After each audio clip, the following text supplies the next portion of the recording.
Hi guys. Well, rhinos. What can I say? They don't get much love around here. No. Basically because they're very close to a tin coffin, and it should say in the back of it, all ye who enter here, yeah, abandon that's it. hope. Abandon all hope, all ye who enter here. It's one of those things. A rhino. We know what it does. It explodes basically with loads of guys in it. Yeah. It is. It's like Guys, has anybody ever managed to kill their entire squad of Marines with an exploding rhino? Probably. I'm sure somebody out there has. Everybody else has just been horribly damaged by them. I'm sure. Yeah, lots of sleep over them. You know, But it is a bit like buying your own coffin, isn't it? Really? Which coffin shall I select? Yeah. Do you know what it's like? It's like late in the Second World War, getting into a U-boat. Yeah. You really don't want to do that. But however, of course, all hope is not lost. Yeah. Because there is something you can do with your rhino, and it does have a use now, and it's not for carrying guys, but it's for exploiting the rules on focus fire. Yes. We also have a Vindicator here. Yeah, we've got our tin coffin here, and we've got our Vindicator, which is infinitely more useful. Yes, except for as soon as it moves, its gun falls off. Yeah, it's terrible. It's terrible. It always happens, doesn't it? You have to buy the 2 storm bolters for it. Anyway, tell us what you're gonna do, Darrell. Guys, one of the things that I noticed, I knew as soon as I read the new book when it came out, I read Focus Fire and I could smell cheese. Yeah. It reeked of cheese. And here we have a nice little Necron Lord in the middle, surrounded by some warriors. Perfectly good place, you would say he is. He's got cover from all sides. But if I can only clearly see him, I can Focus Fire him. Yeah. This is a Lord, which is an upgrade guy who will get a lookout sir against this. But you can do it against all them characters you want to pick out of the unit, all them Meltagun guys. The best guys to do it against are exactly that. The guys with special weapons, the guys with power fists, just the ordinary guys, all those veteran guys that are carrying banners and all those sorts of dudes. This is the one to do. It's as simple as this. We have our Terminator with a cyclone missile. It could be anybody with a long range gun that's really going to just annihilate the guy. And in the movement phase, you move him or you adjust your Rhino and your Vindicator, who will or 2 rhinos, of course, or 2 rhinos, or 2 of any sort of thing. That my guy has a clear line of sight down this line, and the only guy he sees clearly is the Lord in the middle of the unit, or the guy's hanging off either side of the unit or whatnot. But you fix him that he sees the guy, or that he sees just the guy in the models that he wants dead.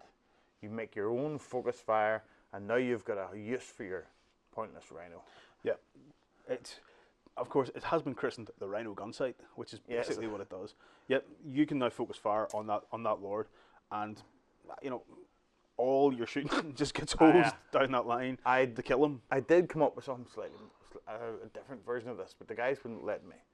The doors here, I was going to put a bullet hole in this side and one out that side, so you've got a Rhino gun sight that just happens to be the same height as one of my missile launcher guys. Because the thing is, even if the gun is looking directly in the hull of this, it's line of sight from the man, not the gun.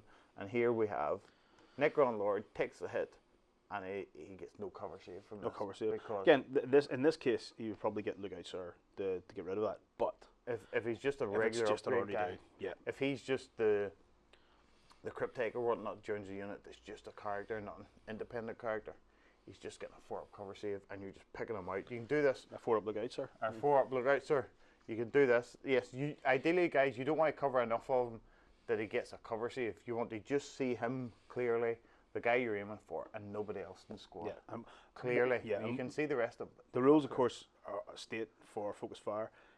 If guys are getting a cover save and some guys aren't, you can focus your fire on the guys that aren't.